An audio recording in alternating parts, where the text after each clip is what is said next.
Hello everyone, welcome back to my channel the story teller girl. আপনারা শুনছিলেন হুমায়ুন আহমেদের উপন্যাস নীল অপরাজিতা। প্রথম পর্বের পর আজ থাকছে তার দ্বিতীয় পর্ব। আমরা সরাসরি গল্প শুরু করতে যাচ্ছি। আষাঢ় মাসে এমন ঝড় কি হওয়ার কথা? কাল বৈশাখী হবে বৈশাখে, আশ্বিন মাসে আশ্বিনা ঝড়। আষাঢ় মাসে প্রবল বৃষ্টিপাত ছাড়া তো কিছু হওয়ার কথা না। শকত সাহেব খানিকটা দিশেহারা হলেন। ঝড়ের প্রথম ঝাপটার সময় তিনি একটা পুকুর পাড়ে। আশেপাশে কোনো জনমানব নেই। খুঁটিতে বাঁধা একটা গরু তার স্বরে চিৎকার করছে। পুকুর পাড়ে পাকা কালী মন্দির, সেই মন্দিরের দরজা তালাবদ্ধ। উত্তর দিকে ধান ক্ষেত। কি ধান এগুলো? আউশ ধান নিশ্চয়ই।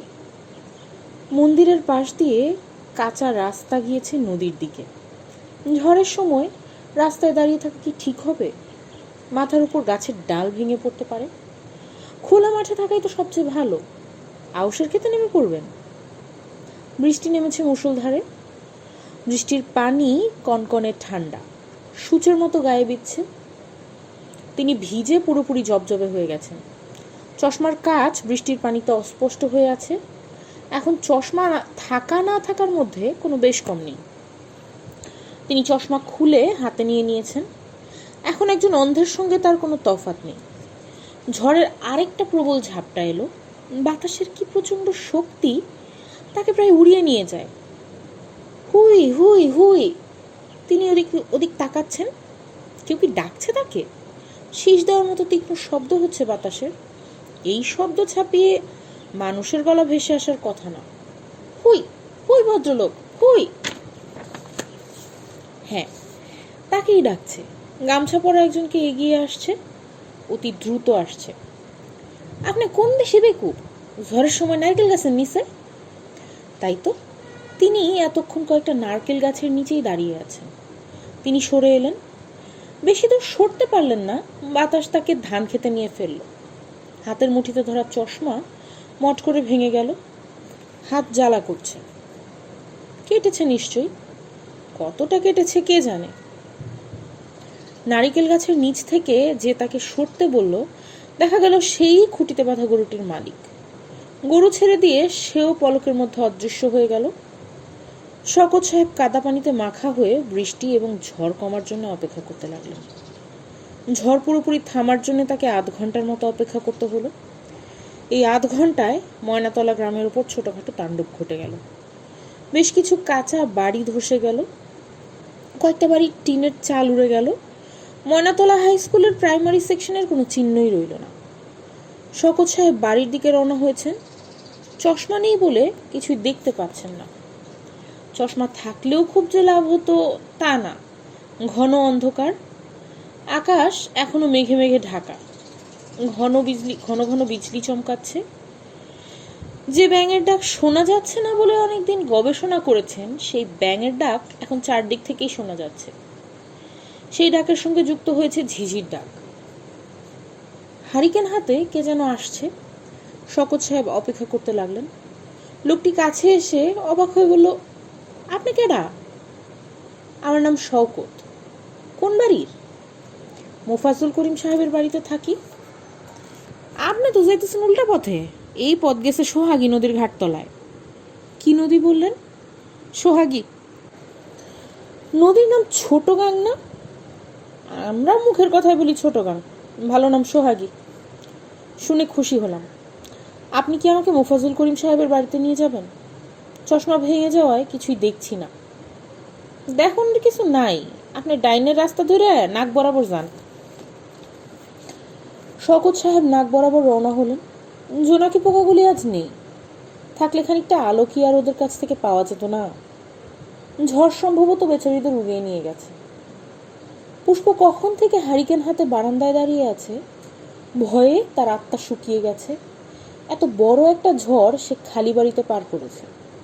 বিকট শব্দে আতা গাছের একটা ডাল ভেঙেছে। সে ভেবেছিল পুরো বাড়িটাই বুঝি ভেঙে পড়ে গেছে।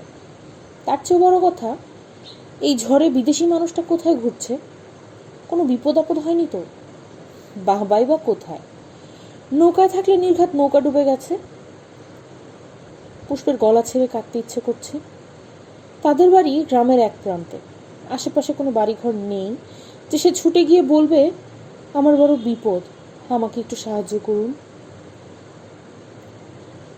শকত সাহেব নিঃশব্দে উপস্থিত হলেন। পুষ্প হারিকেন উঁচিয়ে ধরল। তিনি লজ্জিত ও বিব্রত গলায় বললেন, ঝড়ের মধ্যে পড়ে গিয়েছিলাম, চশমা টশমা ভেঙে একাকার করেছি। পুষ্প কিছুই বলল না।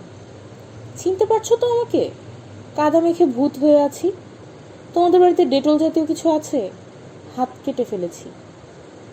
পুষ্প হারিকেন উঁচু করে ধরেই আছে, কিছু বলছে না। মনে হচ্ছে সে একটা ঘোরের মধ্যে আছে। তুমি বোধহয় খুব দুশ্চিন্তা করছিলে। এমন ঝড় শুরু হবে কল্পনাও করিনি। তবে মজার ব্যাপার কি জানো? আই এনজয়েড ইট। শুধু তাই না, আই এনজয়েড ইট থরলি। করিম সাহেব কোথায়? উনি ফেরেননি? না। তুমি পুরো ঝড়ের সময়টা একা ছিলে? জি। আপনি কুয়োতলায় আসুন, কাদা ধুয়ে তুলুন, আমি সাবান এনে দিচ্ছি। হাত কতটা কেটেছে? বেশি না। দেখি। তিনি হাত মেলে ধরলেন। অনেকখানি কেটেছে, রক্তে মাখামাখি হয়ে আছে। কুয়াতলা কোন দিকে? আমি এখন প্রায় কিছুই দেখতে পাচ্ছি না। হারিকেনটা ভালো মতো ধরো। পুষ্প বলল, চশমা ছাড়া এখন আপনার চলবে কি করে? সুটকেসে আমার আরেকটা চশমা আছে। শকত সাহেব মাথায় প্রায় 3 বালতি পানি ঢেলে ফেললেন। পুষ্প বলল, আর পানি দেবেন না, ঠান্ডা বাঁধিয়ে বসবেন। তিনি হাসি মুখে বললেন, পানিটা গরম, গায়ে ঢালতে খুব আরাম লাগছে। বৃষ্টির পানি কি যে ঠান্ডা ছিল কল্পনাও করতে পারবে না। মনে হচ্ছিল শীতে জমে যাচ্ছি। শোনো পুষ্প, তোমাকে এখানে দাঁড়িয়ে থাকতে হবে না। তুমি খুব কড়া করে 1 কাপ চা বানাও। পুষ্প নড়ল না, সে তোয়ালে হাতে দাঁড়িয়ে আছে। পুষ্প আবার বলল, আর পানি ঢালবেন না, আপনি নির্ঘাত অসুখ বাঁধাবেন। আমার কিচ্ছু হবে না, আমি হচ্ছি ওয়াটারপ্রুফ। যখন ক্লাস 10-এ পড়ি তখন একবার বন্ধুদের সঙ্গে বাজি ধরে পৌষ মাসের শীতে পুকুরের পানিতে সারা রাত গলা ডুবিয়ে বসেছিলাম। যদি অসুখ না বাঁধায় তাহলে 100 টাকা পাবো। এই ছিল বাজি। বাজিতে জিতে 100 টাকা পেলাম এবং ওয়াটারপ্রুফ টাইটেল পেলাম। এদিকে আমার বন্ধুরা যারা সারা রাত পুকুর পাড়ে বসেছিল তাদের প্রত্যেকের ঠান্ডা লেগে গেল। একজন তো নিউমোনিয়ায় মরমর হলো। যে পুষ্প এতক্ষণ গম্ভীর হয়েছিল সে খিলখিল করে হেসে উঠল। তিনি বললেন, তুমি দেখি হাসতেও পারো। আমি ভেবেছিলাম তুমি হাসতে পারো না। পুষ্প বলল, আপনি কি সত্যিই ওয়াটারপ্রুফ টাইটেল পেয়েছিলেন? সত্যিই পেয়েছিলাম। একটা রাবার স্ট্যাম্প বানিয়েছিলাম যেখানে লেখা এমডি শওকত, ডব্লিউপি। ডব্লিউপি মানে ওয়াটারপ্রুফ। বুঝলে পুষ্প? কেন জানি খুব আনন্দ লাগছে, কারণটা ধরতে পারছি না। পুষ্প বলল, আমি বলবো কারণটা কি। বলো তো। ঝড়ের সময় আপনি খুব ভয় পেয়েছিলেন, ভেবেছিলেন মারা যাচ্ছেন। যখন দেখলেন মারা যাননি এবং ঝড় শেষ হয়েছে তখন আনন্দে মন ভরে গেল। যুক্তি তো তুমি ভালোই দিয়েছো, very good, I like it. তোমার বুদ্ধি তো ভালোই। আপনি কি ধরেই নিয়েছিলেন বুদ্ধি খারাপ হবে? খারাপ হবে ধরিনি, এভারেজ বুদ্ধি ধরেছিলাম, ভালোও না খারাপও না। আপনি কি নিজেকে খুব বুদ্ধিমান মনে করেন? হ্যাঁ করি। তুমি করো না? হ্যাঁ আমিও করি। ওয়াটারপ্রুফ টাইটেল রাখা তার সম্ভব হলো না। গোসল শেষ করে গা মুছতে গিয়ে মনে হলো জ্বর আসছে। হাত পা কেমন জানি করছে, মাথা ভার ভার হয়ে গেছে। পুরোপুরি নিশ্চিত হবার জন্যে নিজের ঘরে ঢুকে সিগারেট ধরালেন। সিগারেট বিস্বাদ লাগলো। তিনি বিছানায় শুয়ে পড়লেন, গায়ে চাদর টেনে দিলেন। চাদরে শীত মানছে না। পুষ্পকে বলতে হবে কম্বল টম্বল দিয়ে যেতে। কম্বলের কথা মনে আসতেই 2 লাইনের কবিতাও মনে এসে গেল। ভঞ্জের পিসিতাই সন্তোষ পান, কুঞ্জকে করেছেন কম্বল দান। এখন এই কবিতা মাথার ভেতর ক্রমাগত ঘুরপাক খেতে থাকবে, কিছুতেই মাথা থেকে তাড়ানো যাবে না। ভঞ্জের পিসিতাই সন্তোষ পান, কুঞ্জকে করেছেন কম্বল দান। সাথীকে এই কবিতা তিনি শোনাতেন, অতি দ্রুত আবৃত্তি করতেন। সাথী কিছু না বুঝেই হাততালি দিত এবং খিলখিল করে হাসত। হামাগুড়ি দিয়ে তার কাছে এগিয়ে আসতো।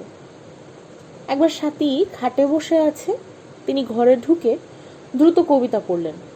সাথী হামাগুড়ি দিয়ে এগিয়ে আসতে গিয়ে খাট থেকে পড়ে অজ্ঞান হয়ে গেল। রেনু ছুটে এসে মেয়েকে কোলে তুলে নিয়ে চিৎকার করে উঠল, কি হয়েছে? আমার মেয়ের কি হয়েছে? রেনুর সেই হাহাকার এখনো বুকে বিঁধে আছে। কবিতার সঙ্গে সঙ্গে সেই হাহাকারও মনে আসে। ভঞ্জের পিসিতাই সন্তোষ পান, কুঞ্জকে করেছেন কম্বল দান। এই কি যন্ত্রণা! লাইন দুটি আরো গভীরভাবে মাথায় বসে যাচ্ছে। একসময় মাথা থেকে ছড়িয়ে পড়বে শরীরে, শরীরের রক্তকণিকাগুলিও তাল মিলিয়ে আবৃত্তি করতে থাকবে। পুষ্প চা নিয়ে ঢুকেছে। তিনি পুষ্পের দিকে তাকালেন। পুষ্প চায়ের কাপ টেবিলে রেখে তার দিকে এগিয়ে আসছে। মেয়েটি কি এখনো তাকে ভয় পায়? হ্যাঁ, নিশ্চয়ই পায়। সহজ স্বাভাবিক সম্পর্ক এখন আর তার কারোর সঙ্গেই নেই। By pains men come to greater pains. বড় হবার জন্য মানুষকে নানা ধরনের কষ্ট করতে হয়, তারপর দেখা যায় তার জন্য আরো বড় কষ্ট অপেক্ষা করছে। পুষ্প, তুমি আমাকে একটা কম্বল দিতে পারো? পুষ্প হ্যাঁ না কিছুই বলল না। খুবই স্বাভাবিক ভঙ্গিতে তার কপালে হাত রাখলো। না, মেয়েটা তাকে খুব বেশি ভয় এখন পায় না। ভয় পেলে এত সহজে কপালে হাত রাখতে পারতো না। পুষ্প, জি? কবিতা শুনবে? পুষ্প চোখ বড় বড় করে তাকিয়ে রইল, কিছুই বলল না। তিনি নিচু গলায় বললেন, ভঞ্জের পিসিতাই সন্তোষ পান, কুঞ্জকে করেছেন কম্বল দান। পুষ্প কপাল থেকে হাত সরিয়ে আবার কপালে অন্য হাত রাখল। গা মনে হলো পুড়ে যাচ্ছে। সে কি করবে বুঝতে পারছে না। বাবা এখনো ফেরেনি। ময়নাতলা স্কুলের দপ্তরি ইউনুসকে দিয়ে চিঠি লিখে পাঠিয়েছেন, আমার ফিরিতে কিঞ্চিৎ বিলম্ব হইবে। ঝড়ে স্কুল গৃহের বিপুল ক্ষতি হইয়াছে। হেডমাস্টার সাহেবের অফিস কক্ষের কাগজপত্র বিনষ্ট হইয়াছে। একটা ব্যবস্থা না করিয়া আসিতে পারিতেছি না। এদিকে হেডমাস্টার সাহেব প্রাতকালে নেত্রকোনা গিয়াছেন, এখনো ফিরেন নাই। শকত সাহেব চোখ খুলে আবার বন্ধ করে ফেললেন, আলো চোখে লাগছে। পুষ্প, জি? কুঞ্জকে জানো? জি না। জীর্ণ দেউল এক এক কোণে তারি, অন্ধনি আছে বাসা কুঞ্জ বিহারী। আমি আপনার জন্য একটা লেপ নিয়ে আসি। বাতি নিভিয়ে দিয়ে যাও পুষ্প, বাতি চোখে লাগছে। আমার মনে হয় তুমি আমার কবিতা শুনে ভয় পাচ্ছ, ভাবছো আমার মাথা খারাপ হয়ে গেছে। সেরকম কিছু হয়নি। জ্বর আসার মুহূর্তে কি করে জানি এই কবিতাটা মাথার ভেতর ঢুকে গেছে, কিছুতেই তাড়াতে পারছি না। তোমার এরকম হয় না? হয়। পুষ্প নিচে নেমে এলো। ইউনুসকে পাঠালো ভবেশবাবুকে খবর দিয়ে আনতে। তিনি হোমিওপ্যাথি চিকিৎসা করেন। চিকিৎসক হিসেবে তার কোনো রকম খ্যাতি নেই, নিজেই বলেন ওষুধপত্র যা ছিল সব শেষ, আবার ঢাকায় গিয়ে আনতে হবে। এখন আছে এক প্যাকেট চিনির গুঁড়া, ভগবানের নাম নিয়ে ওই দিয়ে দিই। ভগবানের অসীম লীলা, এতেই রোগ আরোগ্য হয়। ভবেশবাবু তৎক্ষণাৎ এলেন, রোগীর কপালে হাত দিয়ে বললেন, হোমিওপ্যাথির কর্ম না, জল চিকিৎসা। মাঝানো নিয়ে প্রচুর জল দিয়ে শরীর ঠান্ডা করা লাগবে। জলের ব্যবস্থা করেন, শীতল জল। শকত সাহেব টকটকে লাল চোখে তাকালেন। সব কেমন যেন এলোমেলো হয়ে যাচ্ছে। কি একটা জরুরি কথা বলা দরকার, কথাটা মনে পড়ছে না। তবে কবিতার দুচরণ এখন আর মাথায় ঘুরঘুর করছে না। ভবেশবাবু মাথায় পানি ঢালতে শুরু করলেন। ঘুমে শকত সাহেবের চোখ জড়িয়ে আসছে। এখন আরাম বোধ করছেন। পাশ ফিরে ঘুমোতে ইচ্ছে করছে। পাশ ফেরা যাবে না, পাশ ফিরলে কানে পানি ঢুকবে। ভবেশবাবু বললেন, একটু কি আরাম লাগছে স্যার? লাগছে। হরে হরে কৃষ্ণ কৃষ্ণ। জল চিকিৎসার ওপর চিকিৎসা নেই। জল হইল আপনার সর্বরোগগ্রাসিনী। জলে যেমন প্রাণী বাস করে তাদের এই কারণে কোনো রোগবালাই হয় না, নিরোগ জীবনযাপন করে। শকত সাহেব বললেন, আপনি জানলেন কিভাবে? এরা অসুস্থ হলে তো আপনাকে খবর দেবে না, ইচ্ছে থাকলেও এদের ক্ষমতা নেই। স্যার, আপনি একেবারেই কথা বলবেন না, চুপ করে থাকেন। শরীরটা ভালো বোধ হচ্ছে, এই জন্যেই কথা বলছি। জ্বর মনে হচ্ছে কমেছে। ভবেশবাবু, আপনার কাছে থার্মোমিটার আছে? আগে না, আমি হোমিওপ্যাথি করি। থার্মোমিটার এলোপ্যাথ ডাক্তারের যন্ত্র, আমি নীতিগতভাবে ব্যবহার করি না। জ্বর বোঝেন কিভাবে? গায়ে হাত দিয়ে বুঝি। গায়ে হাত দিয়ে আমার জ্বর আপনার কত মনে হয়েছিল? 104-এর উপরে ছিল, এখন 102। শকত সাহেব পুষ্পের দিকে তাকিয়ে বললেন, আমার ওই হ্যান্ডব্যাগ খুলে দেখো, প্লাস্টিকের একটা বক্স আছে, ওষুধপত্র এবং থার্মোমিটার থাকার কথা। থার্মোমিটার পাওয়া গেল, দেখা গেল জ্বর সত্যি সত্যি 102। শকত সাহেব বললেন, ভবেশবাবু, আপনি ভালো চিকিৎসক। এই কথাটা স্যার আপনি কাগজে লিখে দিয়ে নাম সই করে দিয়ে যাবেন, সার্টিফিকেটের মতো সাথে রাখবো। পুষ্প বলল, আরও পানি ঢালবেন চাচা? ভবেশবাবু বললেন, অবশ্যই। পানি জ্বর ধুয়ে নিয়ে যাইতেছে, সেই সঙ্গে রোগের যে বিষ ছিল সেই বিষ। ভবেশবাবু, আগে স্যার, আপনাদের এখানে যে নদী আছে তার নাম কি? নদীর নাম সোহাগী। আমি তো জানতাম ছোট গাং। আগে তাই ছিল, বজলুর রহমান বলে এক পাগল কিসিমের লোক নাম বদলায় দিল। কিভাবে বদলালো? মজার ইতিহাস। সভা মিছিল করে একেবারে হুলস্থুল করেছেন। রোজ সকালে উঠে নদীর ধার দিয়ে দৌড়াতেন আর চিৎকার করতেন, সোহাগী সোহাগী সোহাগী। স্কুলের ছাত্রদের গিয়ে বলেছেন, তোমরা এই ইনাম চারটিকে ছড়াই দিবে। তারপর আপনার গান বাঁধলেন সোহাগী নদীর নাম দিয়ে। গানের লাইন মনে আছে? আগে প্রথম কয়েকটা চরণ আছে, বলুন তো দেখি। ও নদী তোর কানে আমি চুপে বলিলাম, সোহাগী তোরে নাম রে নদী, সোহাগী তোরে নাম। এখন সবাই কি নদীটাকে এই নামেই ডাকে? জি, ডাকে, সবাই ডাকে।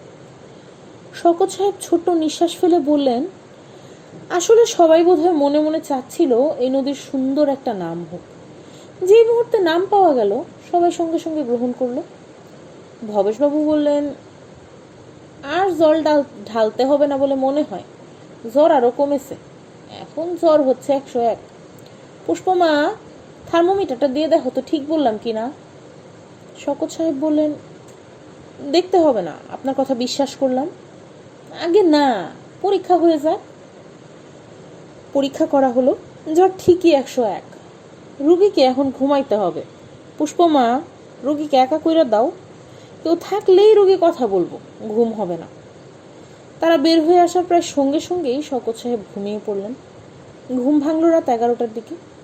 চোখ মেলেই দেখলেন বিছানার পাশে পুষ্প বসে আছে। একটু দূরে চেয়ারে পা তুলে মোফাজুল করিম সাহেব বসে আছেন, তার মুখ ভয়ে পাংশুবর্ণ। মোফাজুল করিম সাহেব বললেন, স্যার, আপনার শরীর এখন কেমন? ভালো, শরীর ভালো। আমি আপনাদের দারুণ উদ্বেগে রেখেছি, দয়া করে ক্ষমা করবেন। কিছু খাবেন স্যার? খাওয়ার রুচি হয়েছে? না, তবে একেবারে খালি পেটে থাকা বোধহয় ঠিক হবে না, এক গ্লাস দুধ খেতে পারি। এশার নামাজ শেষ করে করিম সাহেব খেতে বসলেন। পুষ্পও বসলো তার সঙ্গে। করিম সাহেব বললেন, তোর উপর দিয়ে আজ খুব ঝামেলা গেছে। পুষ্প কিছু বলল না। ভবেশবাবুকে বুদ্ধি করে খবর দিয়ে খুব ভালো কাজ করেছিস মা। ভবেশবাবু চিকিৎসার কিছু জানেন না, কিন্তু এরা প্রাচীন মানুষ, অনেক টোটকা ফোটকা জানেন। সময় মতো পানি না ঢাললে অবস্থা হয়তো আরো খারাপ হতো। তুই তো কিছু খাচ্ছিস না মা। আমার খেতে ভালো লাগছে না। তোর আবার জ্বর আসেনি তো? দেখি বা হাতটা আমার কপালে ছোঁয়া তো। জ্বর নেই বাবা। না থাকুক, ছোঁয়াতে বলেছি, ছোঁয়া। পুষ্প বাবার কপালে হাত রাখলো। করিম সাহেব বললেন, হাত তো সোহাগী নদীর পানির মতো ঠান্ডা। বলেছিলাম তো জ্বর নেই। তাই দেখছি। এদিকে আরেক কাণ্ড হয়েছে। উনার আসার খবর দিকে দিকে রটে গিয়েছে। কলমাকান্দার সার্কেল অফিসার চিঠি দিয়ে লোক পাঠালেন, ওনাকে নিয়ে তার বাসায় যেন এক কাপ চা খেতে যাই। আমি বলেছি ঠিক আছে। নিজ থেকে ঠিক আছে বললে কি জন্যে? উনি তো যাবেন না, তুমি জানোই। যেতেও পারে, এরা ঘন ঘন মত বদলায়। কাল সকালেই হয়তো বলবেন, করিম সাহেব, এক জায়গায় বসে থাকতে তো আর ভাল লাগছে না, চলুন একটু ঘোরাঘুরি করি। কোনোদিনও এই কথা বলবেন না, মাঝখানে তুমি অপমান হবে। আমাদের স্কুলের সেক্রেটারির বাসায়ও গিয়েছিলাম, বললাম ওনার কথা, মহামূর্খ নামও শুনে নেই। যাই হোক, বললাম তরফদার সাহেব, একটা সম্বর্ধনা স্কুলের তরফ থেকে তো দেয়া লাগে। উনি বললেন, সম্বর্ধনা দিয়ে কি হবে, মন্ত্রী টন্ত্রী হলে সাহায্য পাওয়ার ব্যাপার ছিল, মুখের কথাবার্তা আর কি, মূর্খের কথাবার্তা আর কি। যাই হোক, শেষকালে রাজি হয়েছেন, 300 টাকা সংস্থান করেছেন, একটা হাতের লেখা মানপত্র দেওয়া হবে। স্কুলের সব টিচাররা মিলে ওনাকে নিয়ে চাটা খাবে, 1 কাপ চা, সিঙ্গারা, মিষ্টি আর ধর একটা করে কলা। তোমাদের স্কুলের অর্ধেকটা উড়িয়ে নিয়ে গেছে ঝড়ে, আর তোমরা ওনার সম্বর্ধনায় পয়সা খরচ করবে? স্কুল উড়িয়ে নিয়ে গেছে আবার হবে, ওনাকে পাবো কোথায়? খাওয়া শেষ করে করিম সাহেব কুয়াতলায় হাত ধুতে গেলেন। পেছনে পেছনে পুষ্পও এলো। চাঁদ উঠেছে, চাঁদের আলোয় আবছা করে সব দেখা যাচ্ছে। পুষ্প থালা বাসন ধুচ্ছে। করিম সাহেব একটু দূরে বসে সিগারেট টানতে টানতে মেয়েকে দেখছেন। তার বড় মায়া লাগছে, মেয়েটা কষ্টে পড়ে গেছে, একা কত কিছু দেখতে হচ্ছে। মতির মাকে কাল যেভাবেই হোক জোগাড় করতে হবে। পুষ্প, জি বাবা, কয়েকজন গ্রাম্য ঘাতককে খবর দেওয়া দরকার। সন্ধ্যাবেলা একদিন এখানে আসর করলো, উনি খুব পছন্দ করবেন। ওনাকে না জিজ্ঞেস করে কিছুই করো না বাবা। জিজ্ঞেস করেই করব। আমাদের কত বড় সৌভাগ্য, চিন্তা করে দেখতো মা, ওনার মতো মানুষ এই বাড়িতে আছেন। আমার তো বিশ্বাসই হয় না। ওসি সাহেবকে বলেছি একটা বড় বজ্রা নৌকা যদি 2-1 দিনের জন্য জোগাড় করতে পারেন। উনাকে পেলে কোথায়? কুলঘর ঝড়ে উড়ে গেছে শুনে দেখতে গেছেন, তখন বললাম ওসি সাহেব ওনার বিশেষ ভক্ত, লেখা পড়েছেন। কুয়াতলা থেকে দোতলার ঘর দেখা যায়। শকত সাহেবের ঘরে বাতি নেভানো। সেই ঘরের দিকে পিতা এবং কন্যা অনেকক্ষণ তাকিয়ে রইল। শকত সাহেব বারান্দায় বসেছিলেন। আজও তার খুব ভোরে ঘুম ভেঙেছে। ঘুম ভেঙেছে পাখির ডাকে। পাখির দল যে ভোরবেলা এত হইচই করে তিনি আগে কল্পনাও করেননি। কবিরা পাখির ডাক নিয়ে এত মাতামাতি কেন করেন তিনি বুঝতে পারছেন না। তার কাছে যন্ত্রণার মতো মনে হচ্ছে। তবে রাত কেটে ভোর হবার দৃশ্য অসাধারণ। শুধুমাত্র এই দৃশ্য দেখার জন্য রোজ ভোরবেলায় ওঠা যেতে পারে। পুষ্প চা নিয়ে ঢুকলো। শকত সাহেব বললেন, তুমি কি রোজই এত ভোরে ওঠো? না, আমার জন্য উঠতে হচ্ছে। পুষ্প এই কথার জবাব দিল না, হাসল। মেয়েটি বুদ্ধিমতী, হাসি দিয়ে বুঝিয়ে দিল সে রোজ এত ভোরে ওঠে না। মেয়েটি তার বাবার বকবকানি স্বভাব পায়নি। এও একদিক দিয়ে রক্ষা, দুজনের কথা শুনতে হলে সর্বনাশ হয়ে যেত। তোমার বাবা কি আছেন না স্কুলে চলে গেছেন? স্কুলে গেছেন, আজ সকাল সকাল ফিরবেন, হাফ স্কুল। বসো পুষ্প, চা খেতে খেতে তোমার সঙ্গে গল্প করি। বারান্দায় বসার কোনো জায়গা নেই, একটি মাত্র চেয়ার, সেখানে তিনি বসে আছেন। শকত সাহেব বললেন, টেবিলটায় বসো, আর টেবিলে বসতে যদি অসুবিধে হয় তাহলে ভেতর থেকে চেয়ার নিয়ে এসো। পুষ্প টেবিলেই বসলো, তবে টেবিলটা একটু দূরে সরিয়ে নিল। এখন বলো, তুমি কেমন আছো? ভালো। দেখে খুব ভালো মনে হচ্ছে না। রাতে ঘুম হয়নি তাই না? পুষ্প হ্যাঁসূচক মাথা নাড়ল। এই মানুষটার দৃষ্টি তীক্ষ্ণ। পুষ্প বলল, রাতে ঘুম হয়নি কি করে বুঝলেন? চোখের দিকে তাকিয়ে বুঝলাম। রাতে ঘুম না হলে চোখের নিচে একটু কালচে হয়ে যায়। তোমার হয়েছে, তবে তুমি যদি এত ফর্সা না হতে তাহলে ধরতে পারতাম না। চা খুব ভালো হয়েছে, আরেক কাপ দিই? না, ভালো হয়েছে বলেই দ্বিতীয় কাপ খাবো না। হয়তো দ্বিতীয়টা এত ভালো হবে না। সেই মন্দ চা খেয়ে প্রথম কাপের আনন্দ মাটি হবে। আচ্ছা, এখন বলো, তুমি আমার কোনো লেখা পড়েছ? একটা পড়েছি। একটা? মোটে একটা? জি, আপনি আসবেন যখন কথা হলো তখন বাবা নেত্রকোনা থেকে আপনার একটা বই নিয়ে আসলেন। কোন বইটা কিনলেন? বাবা দোকানদারকে বললেন ওনার সবচেয়ে কম দামি বই যেটা সেইটা দেন। দোকানদার একটা ছোটি বই দিয়ে দিল, প্রথম দিবস দ্বিতীয় রজনী। কম দামি বই হলেও এটা আমার ভালো লেখার মধ্যে একটা। এই বই নিয়ে সুন্দর একটা গল্প আছে, দাঁড়াও তোমাকে বলি। বৈশাখ মাসের 1 তারিখে বই বের হবার কথা। প্রকাশকের দোকানে সকাল থেকে বসে আছি। তখন তো আর আমার এত বই ছিল না, ওইটি হচ্ছে দ্বিতীয় বই। বই বেরোবে, আমার আগ্রহ সীমাহীন। বাইন্ডারের বই দেওয়ার কথা, সে আসছে না। দুপুরবেলা প্রকাশক বললেন, আপনি বাসায় চলে যান, বই বের হলে আপনাকে বাসায় দিয়ে আসবো। আমি রাজি হলাম না। এসেছি যখন বই নিয়েই যাব। বিকেল পর্যন্ত বসে রইলাম। বাইন্ডারের দেখা নেই। প্রকাশক বললেন, আপনি কাজ করুন, বাইন্ডারের ঠিকানা দিয়ে দিচ্ছি, গিয়ে দেখুন কি ব্যাপার। বাইন্ডারকে আওলাদ হোসেন লেনে ধরলাম। সে সবে মাত্র লেই লাগাচ্ছে। আমার খুব মেজাজ খারাপ হলো। বাইন্ডার বলল, কিছুক্ষণ বসেন, একটা কাঁচা বই দিয়ে দিই। সেই কিছুক্ষণ মানে 4 ঘন্টা। বাসায় ফিরলাম রাত 9টার পর। বাসায় এসে দেখি রেনুকে হাসপাতালে নিয়ে গেছে। তার তখন 9 মাস চলছে। ডেলিভারি ডেটের এখনো অনেক দেরি। ব্যথা উঠে গেছে আগেই। ছুটে গেলাম হাসপাতালে। স্বাতীর জন্ম হয়ে গেছে। সন্ধ্যার সময় তাকে মার পাশে শুইয়ে রাখা হয়েছে। আমার লজ্জার সীমা রইল না। আমার প্রথম বাচ্চা, অথচ আমি পাশে নেই। আমার লজ্জা এবং দুঃখ রেনু ঠিকই বুঝলো। আমার লজ্জা ঢাকার জন্য বলল, কই দেখি তোমার বই। বাহ, কি সুন্দর। বলেই শুধুমাত্র আমাকে খুশি করার জন্য এই অবস্থায় বইটি পড়তে শুরু করলো। আমার চোখে পানি এসে গেল। পুষ্প বলল, আপনি এত সুন্দর করে গল্পটা বললেন যে আমার চোখেই পানি এসে গেছে। রেনু অনেক বড় বড় ভুল করে, নানাভাবে আমাকে কষ্ট দিয়ে দেয়, কিন্তু ওই রাতের ঘটনার কথা মনে হলেই ওর সব অপরাধ আমি ক্ষমা করে দিই। যে মেয়ে ওই রাতে এমন কাণ্ড করতে পারেন, তিনি ভুল করতে পারেন না। তাও অবশ্যই ঠিক। এখন তুমি বলো, বইটা তোমার কেমন লাগলো? পুষ্প চুপ করে রইল। শকত সাহেব বিস্মিত হয়ে বললেন, বইটি কি তোমার ভালো লাগেনি?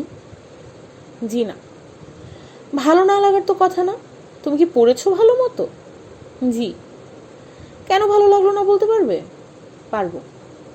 তাহলে বলো তো শুনি। আপনি কি আমার কথায় রাগ করছেন? না, রাগ করছি না। আমার লেখার বিপক্ষে কঠিন কঠিন কথা আমি সব সময় শুনি। সাহিত্যের অধ্যাপকরা বলেন, পণ্ডিত ব্যক্তিরা বলেন, বিজ্ঞজনেরা বলেন। তোমার মতো অল্প বয়স্ক মেয়ে বলবে তা ঠিক ভাবিনি। বিশেষ করে যে আমার একটি মাত্র বই পড়েছে। এখন তুমি আমাকে বলো, কেন ভালো লাগলো না? পুষ্প নিচু গলায় বলল, বইটার মূল বিষয়টাই ভুল। মূল বিষয়ই ভুল? কি বলছো তুমি? ওইটি একটি প্রেমের উপন্যাস। উপন্যাসের মূল বিষয় হলো ভালোবাসলে ভালোবাসা ফেরত দিতে হয়। আপনার বইয়ের চরিত্ররা তাই করেছে, কিন্তু এমন তো কখনো হয় না।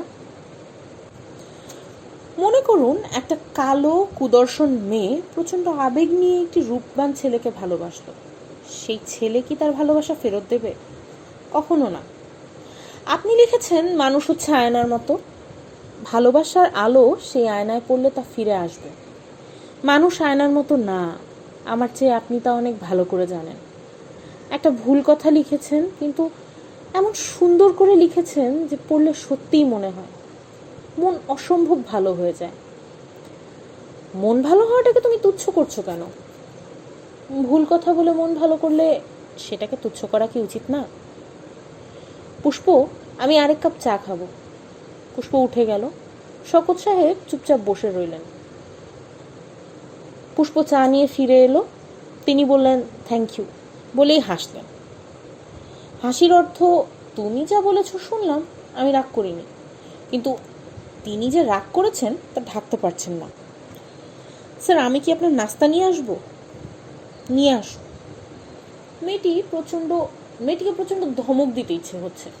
বলতে ইচ্ছে করছে, শোনো বোকামে, আমি এই পৃথিবীটাকে যেমন দেখি, যেমন ভাবি, তেমন করেই লিখি।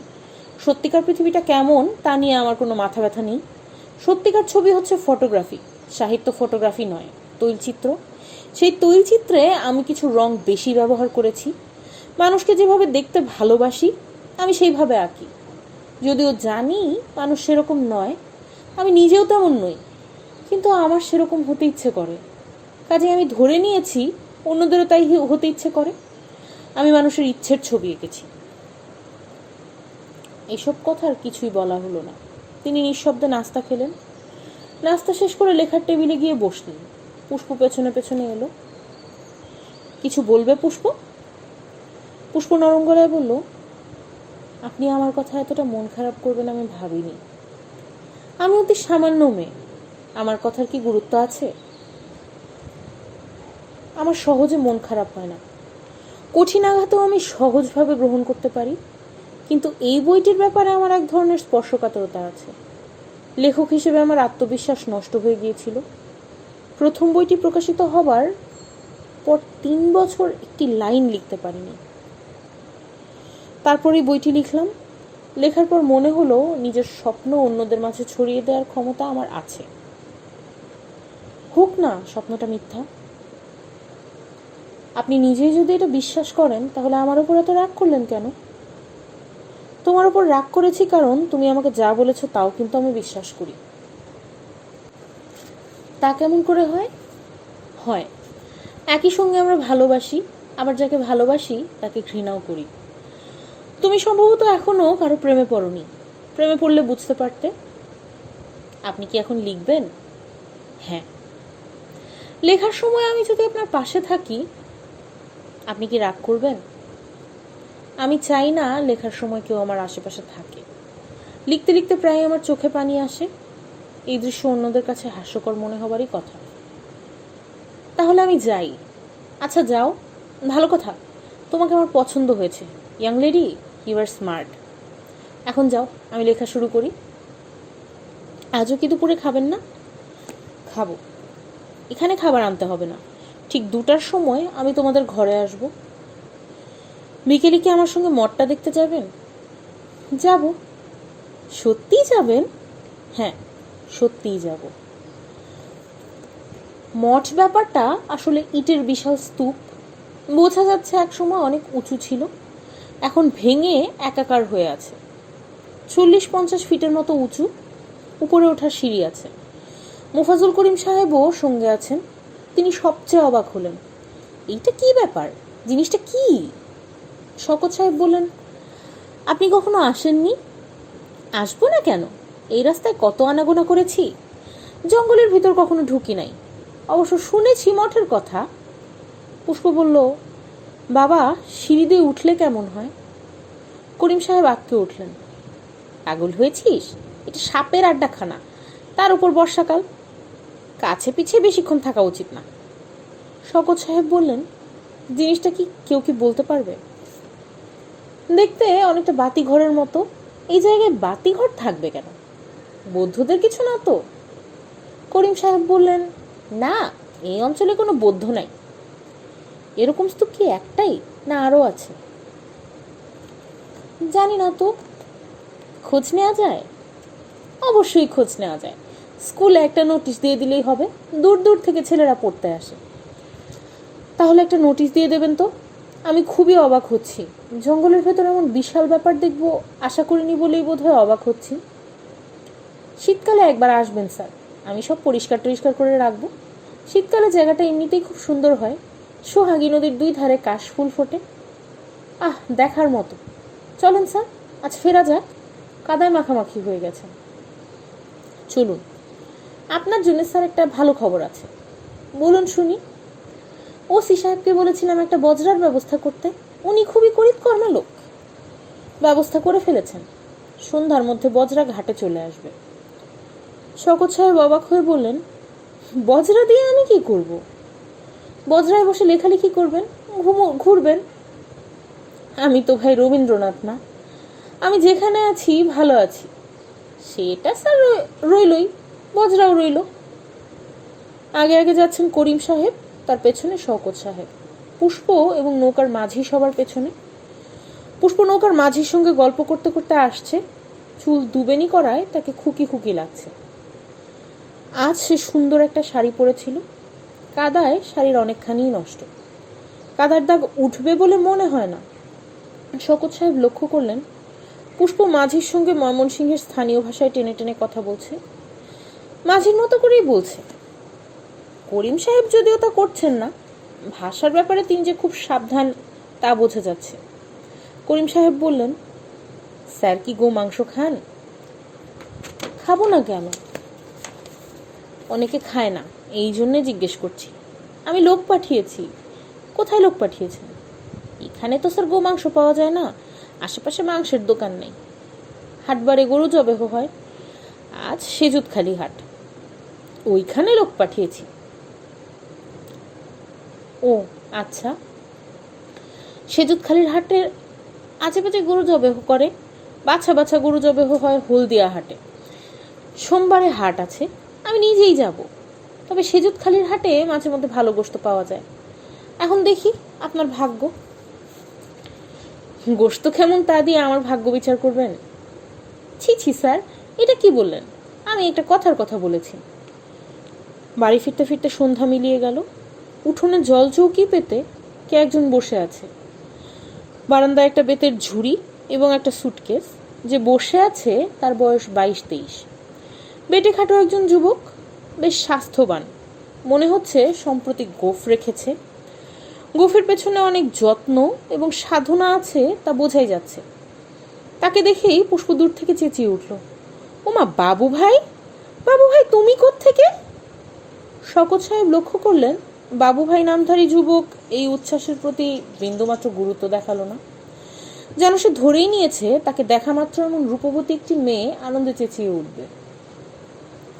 করিম সাহেব বললেন, ও আমার দূর সম্পর্কের ভাগ্নে হয়, পুষ্পের সঙ্গে তার খুব ভাব। শকত সাহেব বললেন, ও আচ্ছা। তিনি দোতলায় উঠে এলেন। রেনুকে আরেকটা চিঠি লেখা দরকার, প্রথম চিঠিটাও পাঠানো হয়নি। আশ্চর্য ব্যাপার, এখানে এসে পা দেওয়ার পর রেনুর কথা তার মনে হয়নি, স্বাতীর কথাও না। যেন ওই জীবন তিনি পেছনে ফেলে এসেছেন, সেখানে ফিরে যাবার আর প্রয়োজন নেই।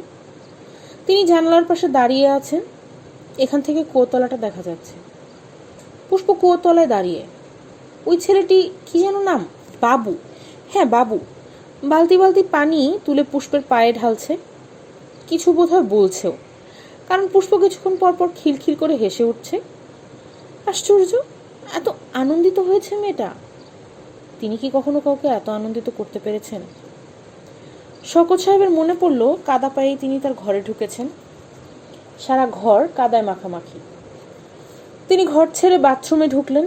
দীর্ঘ সময় নিয়ে গা ধুলেন। কাজটা বোধহয় ঠিক হলো না।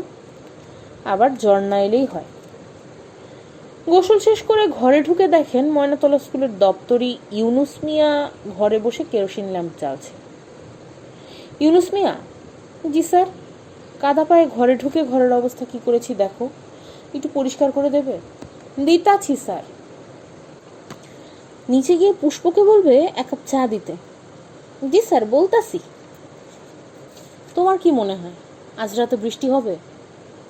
এইটা স্যার কেমনে বলবো, আল্লাহ তাআলার ইচ্ছার উপরে সব নির্ভর। তা ঠিক। শকত সাহেব লেখার টেবিলে বসলেন। রেনুকে চিঠি লিখতে হবে। ভাগ্যিস চশমার কাছে ডান হাত কাটেনি। ডান হাত কাটলে কিছুই লিখতে পারতেন না। বা হাতে যন্ত্রণা হচ্ছে। সারাদিন এই যন্ত্রণা টের পাননি কেন? কল্যাণী আশু, রেনু। প্রথম চিঠি যা নৌকায় লেখা, তোমাকে পাঠাতে পারিনি। এর মধ্যে দ্বিতীয় চিঠি লেখা হলো, দুটোই একসঙ্গে পাঠাচ্ছি। এখানে কেমন আছি তা বলে লাভ নেই, ভালো আছি।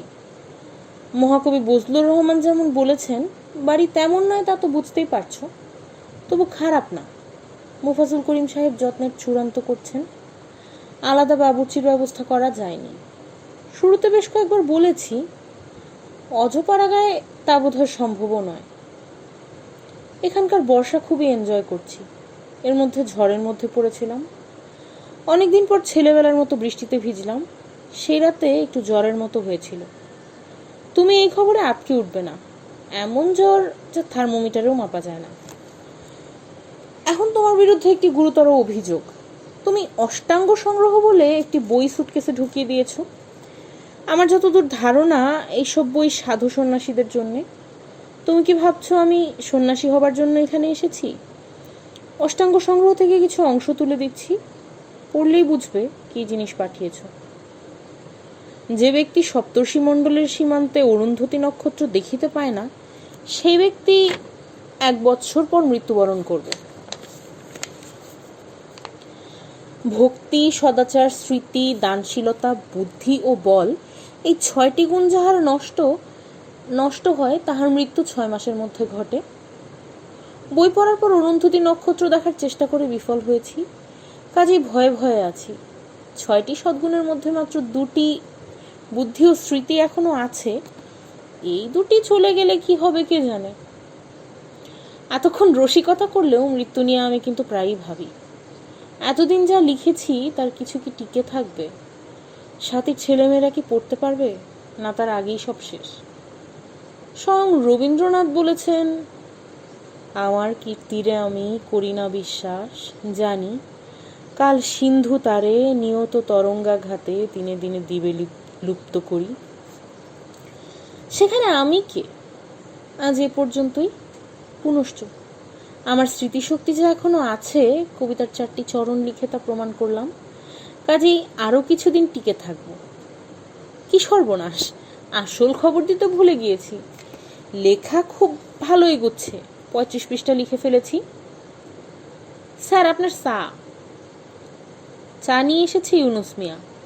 শওকত সাহেবের মন খারাপ হয়ে গেল। তিনি কি মনে মনে আশা করছিলেন পুষ্প আসবে? ইউনুস মিয়া, যে পুষ্প কি করছে? গল্প করতেছেন। কার সঙ্গে? ওই যে আসছেন বাবু ভাই। সে কি প্রায়ই আসে? যে আসেন। পুষ্প গল্প করলে রান্না বান্না কে করছে? মতির মা চললে আসছে। আচ্ছা ঠিক আছে, তুমি যাও। তিনি রেনুর কাছে লেখা চিঠিটি আবার পড়লেন এবং অবাক হয়ে লক্ষ্য করলেন চিঠির কোথাও পুষ্পের কথা নেই। রেনু এই চিঠি পড়ে বুঝতেও পারবে না এ বাড়িতে পুষ্প নামের রূপবতী একটি মেয়ে আছে। তিনি এই কাজটি কেন করলেন? ইচ্ছেকৃতভাবে করেননি, অবচেতন মন তাকে বাধা দিয়েছে। স্যার, আসবো? শওকত সাহেব দেখলেন দরজার কাছে বাবু দাঁড়িয়ে, পান খেয়ে ঠোঁট লাল করে এসেছে। আপনার সাথে পরিচয় করবার জন্য আসলাম।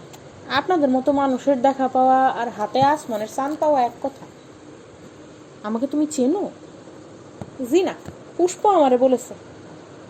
তাকে ভেতরে আসার কথা বলতে হলো না, সে নিজ থেকেই ঘরে ঢুকে পালঙ্কে পা তুলে বসল। তার মধ্যে অপরিচিত একজন মানুষের সঙ্গে কথা বলার প্রাথমিক সংকোচটুকুও পুরোপুরি অনুপস্থিত। তুমি কি পড়াশোনা করো? জি, বিয়ে দিছিলাম, রেফার্ড হয়ে গেল।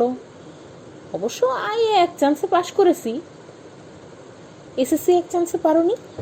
জি না, এসএসসি এক চান্সে পাশ করা খুবই কঠিন ব্যাপার। জুয়েল ছেলেমেয়েরা পারে। তুমি নিজেকে জুয়েল মনে করো না? আরে না, কি যে স্যার আপনি বলেন। পাশ করার পর কি করবে? চাকরি বাকরি? চাকরি বাকরি আমাকে কে দিবে? তারপরেও ধরেন যদি ভুল করে কেউ দেয় তাহলেও তো সারে সর্বনাশ। সারে সর্বনাশ কেন? লেখাপড়া কিছুই জানি না, আইএতে তাও কিছু পড়েছিলাম, বিয়েতে কিছুই পড়ি নাই, নকলের উপর পাশ করেছি। এবার বাইরের থেকে খুব স্ট্যান্ডার্ড নকল আসছে, তারপরও রেফার্ড পেয়ে গেলে না পাইয়া উপায় কি বলেন? ওই দিন হঠাৎ ম্যাজিস্ট্রেট এসে উপস্থিত, সাপ্লাই বন্ধ। এই এক পেপারে আমার সর্বনাশ হয়েছে, অন্যগুলায় 51% নাম্বার আছে।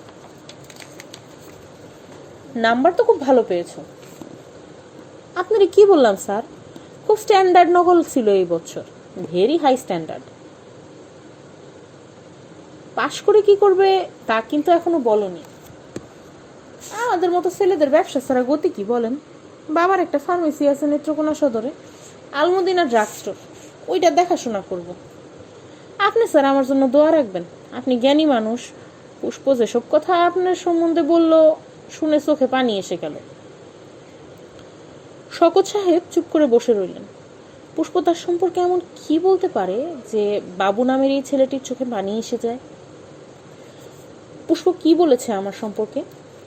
ওই যে স্যার ঝড়ের মধ্যে পড়লেন, তারপর ব্রেইন ডিফেক্ট হয়ে গেল, খালি উল্টাপাল্টা কবিতা।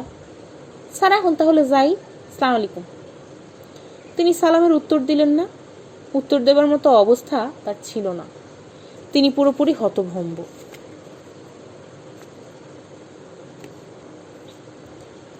গত 2 দিন ধরে শওকত সাহেব বজরায় বাস করছেন। প্রথম রাতে বেশ অস্বস্তি লেগেছে, বজরার দুলুনি ঠিক সহ্য হয়নি। বজরা দুলছিল না, কিন্তু তার কাছে মনে হচ্ছিল খুব সূক্ষ্মভাবে দুলছে। নদীর জলস্রোতের শব্দও মনে হলো মাথায় চাপ ফেলছে। দ্বিতীয় দিনে সব অস্বস্তি দূর হয়ে গেল।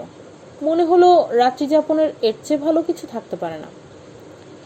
বজরাটা চমৎকার, বসার ঘর, শোবার ঘর, খুব সুন্দর বাথরুম, ভেতরের চেয়ে বাইরের ব্যবস্থা আরও ভালো। ছাদের উপর আরামকেদারার পাশে টেবিল। আরামকেদারায় শুয়ে পা দুটো যাতে খানিকটা উঁচুতে রাখা যায় তার জন্য ছোট টুল, যার নাম পা টুল। করিম সাহেব আনন্দে উচ্ছ্বসিত হয়ে বললেন, স্যার ব্যবস্থা কেমন? ব্যবস্থা ভালো। স্যার পছন্দ হয়েছে তো? হয়েছে। তাহলে স্যার ওসি সাহেবকে ধন্যবাদ দিয়ে একটা চিঠি লিখে দিবেন, উনি খুব খুশি হবেন, লোক ভালো। আমি চিঠি দিয়ে দেব। উনি জিজ্ঞেস করছিলেন উনার বাসায় চায়ের দাওয়াত দিলে আপনি কবুল করবেন কিনা। ওনার খুব শখ। হ্যাঁ যাব, চা খেয়ে আসবো। আরেকটা কথা স্যার, ময়নাতলা স্কুলে একদিন যাওয়া লাগে। ওইখানে কি ব্যাপার? কিছুই না, টিচারদের সাথে চা পানি খাবেন, ছাত্রদের দুই একটা কথা বলবেন। সেটা কবে? এই সোমবার। মহাপুরুষদের কথা শুধু শুনলেই হয় না, চোখে দেখতেও হয়, এতে পুণ্য হয়। যেমন তেমনি। শওকত সাহেব কথা শেষ করতে দিলেন না, বললেন, আমি যাব। আমাকে দেখলে যদি আপনার ছাত্রদের পুণ্য হয় তাহলে হোক কিছুটা পুণ্য। ওসি সাহেবের বাসায় চায়ের দাওয়াতে রাতের খাবারে রূপান্তরিত হলো পোলাও কোরমার সমাহার। প্রকাণ্ড কাতল মাছের মাথা বিশাল একটা থালায় সাজিয়ে শওকত সাহেবের সামনে ধরা হলো। ওসি সাহেব হাত কচলাতে কচলাতে বললেন, স্যার আপনার জন্য মাছটা আমি মোহনগঞ্জ থেকে আনিয়েছি। শওকত সাহেব বললেন, মাছের মাথা তো আমি খাই না, কখনো না। না খেলেও এর উপর হাতটা রেখে একটু তাকিয়ে থাকুন। কেন? ছবি তুলব স্যার। তিনি তাই করলেন। 3 দিক থেকে 3টা ছবি তোলা হলো। শুধু মাছের মাথার সঙ্গে ছবি না, ওসি সাহেবের সঙ্গে ছবি, তার স্ত্রীর সঙ্গে ছবি, ওসি সাহেবের ছেলের সঙ্গে ছবি, এবং শেষ পর্যায়ে ওসি সাহেবের শালাকে পাশে নিয়ে ছবি। ছবি তোলা পর্ব শেষ হবার পর ওসি সাহেবের স্ত্রী একটি দীর্ঘ কবিতা আবৃত্তি করলেন। তাকে উদ্দেশ্য করেই নাকি কবিতাটি লেখা হয়েছে, যদিও শওকত সাহেব সেই দীর্ঘ কবিতায় তার অংশ কি আছে কিছুই বুঝতে পারলেন না। মোফাজ্জল করিম সাহেব উচ্ছ্বসিত হয়ে বললেন, অসাধারণ, অসাধারণ। কবিতাটি বড় ফ্রেমে বাঁধানো, চারদিকে লতা ফুল পাতা আঁকা। নিমন্ত্রণ রক্ষা করার জন্যে পুষ্পও গিয়েছিল। ফেরার পথে সে শওকত সাহেবের পাশে পাশে হাঁটতে লাগলো। পুষ্পের সঙ্গে এখন প্রায় দেখাই হচ্ছে না। করিম সাহেব খবর দিয়েছেন পড়াশোনা নিয়ে খুব ব্যস্ত হয়ে পড়েছে, সারাক্ষণ পড়ে আর বাকি সময়টা বাবুর সঙ্গে দুষ্টামি ফাজলামি করে। শওকত সাহেবের ধারণা তা নয়, মেয়েটি যে কোনো কারণেই হোক তাকে এড়িয়ে চলছে। তিনি এমন কিছু কি করেছেন যাতে তাকে এড়িয়ে চলা উচিত? তিনি মনে করতে পারলেন না। এখন অবশ্যই বেশ সহজভাবে তার পাশে পাশে হাঁটছে, বাবুর সঙ্গে নেই। বাবু থাকলে সে নিশ্চয়ই বাবুর সঙ্গে আগে আগে হাঁটতো এবং খানিক্ষণ পর পর খিলখিল করে হাসতো। বাবু নামের ছেলেটির সঙ্গে এই মেয়েটির এত ঘনিষ্ঠতা কি করে হয় তা তিনি ভেবে পাচ্ছেন না। এই ছেলের আশেপাশে কিছুক্ষণ থাকলেই তো রাগে গা জ্বলে যাবার কথা। এক দুপুরবেলায় ওই ছেলে তার ঘরে উপস্থিত, হাতে একটা দড়ি। স্যার কি ঘুমোচ্ছেন নাকি? না। দড়ির একটা ম্যাজিক দেখবেন? না, ম্যাজিক দেখতে ইচ্ছে করছে না। খুব ইন্টারেস্টিং ম্যাজিক স্যার। দড়িটা কেটে 3 টুকরা করব, তারপর জোড়া লাগাই দিব। তিনি হাল ছেড়ে তাকিয়ে রইলেন। এই ছেলে তাকে ম্যাজিক না দেখিয়ে যাবে না। নেন স্যার, দড়িটা মেপে দেখেন। মাপতে হবে না, তুমি যা দেখাবে দেখাও। মাপেন, শেষে বলবেন অন্য দড়ি। তাকে দড়ি মাপতে হলো। বাবু বলল, এখন বিসমিল্লাহ বলে দড়িটা কাটেন। কাটাকাটি যা করার তুমিই করো। আপনাকে কাটতে হবে। তিনি দড়ি কেটে 3 টুকরো করলেন। বাবু রুমাল দিয়ে কাটা টুকরোগুলিকে ঢেকে দিল এবং এক সময় আস্ত দড়ি বের করে আনলো। কেমন স্যার, আশ্চর্য না? হ্যাঁ, আশ্চর্য। আসেন আপনাকে শিখিয়ে দেই কি করে করার লাগে। আমি শিখতে চাচ্ছি না। শিখে রাখেন, অন্যদের দেখাবেন, যে দেখবে সেই মজা পাবে। তাকে দড়ি কাটার ম্যাজিক শিখতে হলো। এমন ছেলের সঙ্গ লাভের জন্য পুষ্প এত ব্যাকুল হবে কেন? পুষ্পকে কি তিনি এই কথাটা জিজ্ঞেস করবেন? পুষ্প তার পাশাপাশি হাঁটছে। করিম সাহেব ওসি সাহেবের সঙ্গে গল্প করতে করতে এগোচ্ছেন। তারা অনেক সামনে। ইচ্ছে করলে জিজ্ঞেস করা যায়, ইচ্ছে করছে আবার করছেও না। পুষ্প বলল, আজকের নিমন্ত্রণটা আপনার কেমন লাগলো? তিনি বললেন, ভালো। পুষ্প বলল, আমি সারাক্ষণ আপনাকে লক্ষ্য করছিলাম। আপনি অসম্ভব বিরক্ত হচ্ছিলেন, অথচ হাসি মুখে বসেছিলেন। আপনি তো অভিনয়ও খুব ভালো জানেন। ঠিকই ধরেছ। এরকম কষ্ট কি আপনাকে প্রায়ই করতে হয়? হ্যাঁ, হয়। ওরা কিন্তু যা করেছে আপনাকে ভালোবেসেই করেছে, তাও জানি। আপনি কি আমার উপর রাগ করে আছেন? না, রাগ করে থাকবো কেন? রাগ করে থাকার মতো তুমি কি কিছু করেছো? পুষ্প তাকে বিস্মিত করে দিয়ে বলল, হ্যাঁ, করেছি। কি করেছো? আপনার কাছ থেকে দূরে দূরে থাকছি। তুমি দূরে দূরে থাকলেই আমি রাগ করব, এমন অদ্ভুত ধারণা তোমার কেন হলো বলো তো? আমি একা একা থাকতেই পছন্দ করি। তোমাদের বাড়ি ছেড়ে বজরায় উঠলাম কি জন্যে? যাতে একা একা থাকা যায়। বজরার মাঝি দুজনকেও বিদায় করে দিয়েছি।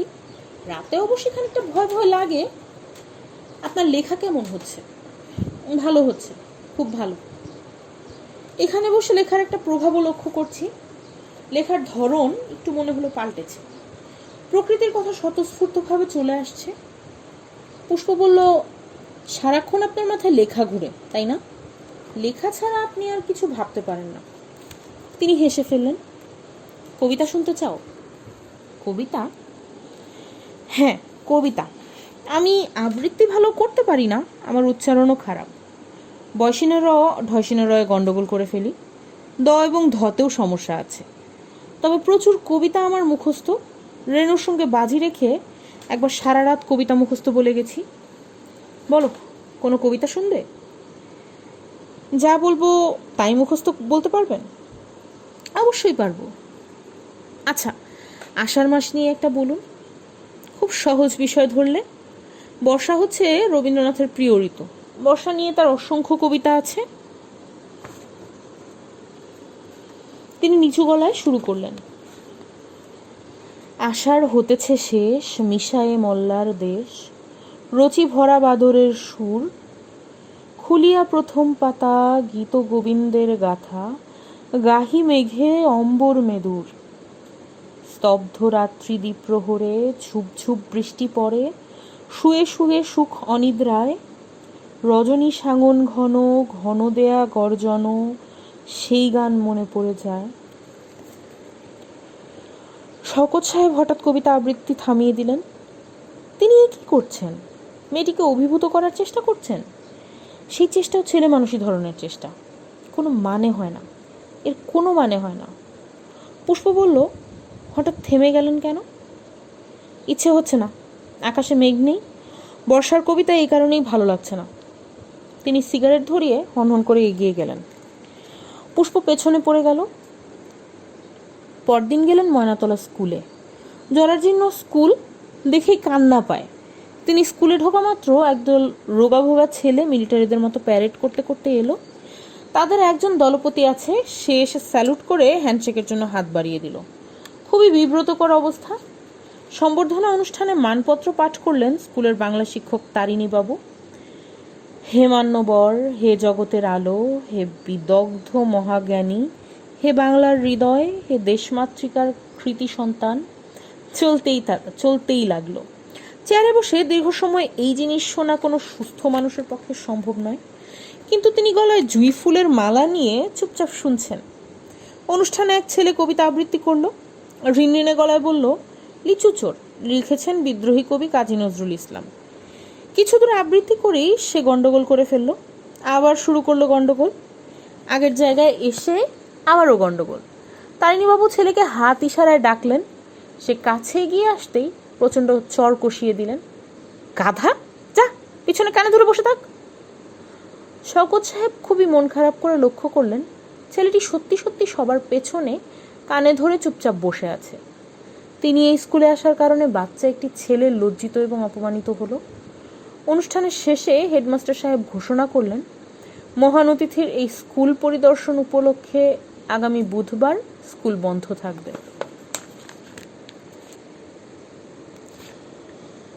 আজ লিখতে খুব ভালো লাগছে। কলম চলছে দ্রুত গতিতে, আকাশ মেঘলা, অল্প অল্প বাতাস দিচ্ছে।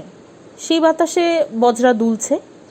এই দুলুনির সঙ্গে কোথায় যেন লেখার খানিকটা মিল আছে। ঘুঘু ডাকছে। ঘুঘু নামের এই বিচিত্র পাখি সকালে বা সন্ধ্যায় কেন ডাকে না?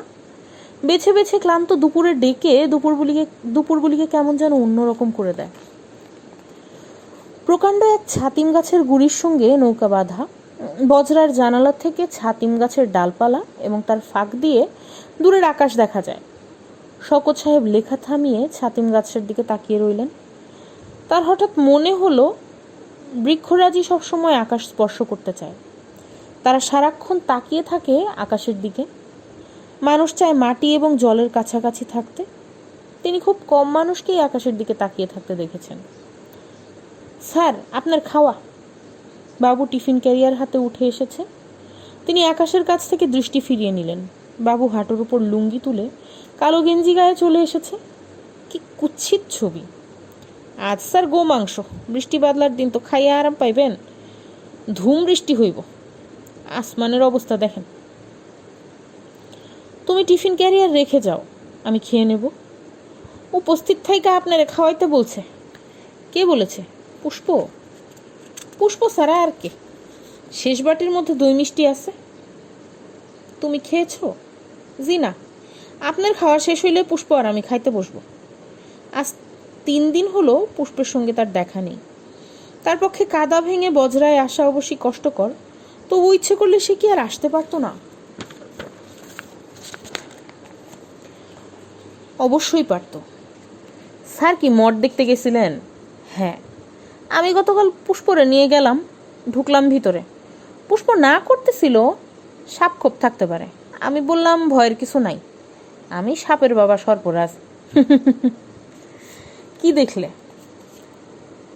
আরে দূর দূর, কিছু না, শিয়ালের গুছারা কিছু নাই। শওকত সাহেব দীর্ঘ নিঃশ্বাস ফেলে খেতে বসলেন। যত তাড়াতাড়ি খাওয়া শেষ করা যাবে তত তাড়াতাড়ি এই আপদ বিদায় হবে। স্যার আজ কয় পৃষ্ঠা লিখলেন? লিখেছি কয়েক পৃষ্ঠা। লেখা শেষ? না, কিছুটা বাকি আছে। এত লেখালেখি করেন, আঙ্গুল ব্যথা করে না? তিনি চুপ করে রইলেন। কথাবার্তা চালানোর কোনো অর্থ হয় না। আমি স্যার সারা জীবন পরীক্ষা হলে 3 ঘন্টা লেখালেখি করে তারপরে আঙ্গুলের যন্ত্রণায় অস্থির হই। আঙ্গুল যদি দাঁতের মতো বাঁধানোর ব্যবস্থা থাকতো তাহলে লেখকরা সব আঙ্গুল বাঁধাইয়া ফেলতো, কেউ রূপা দিয়া, কেউ সোনা দিয়া।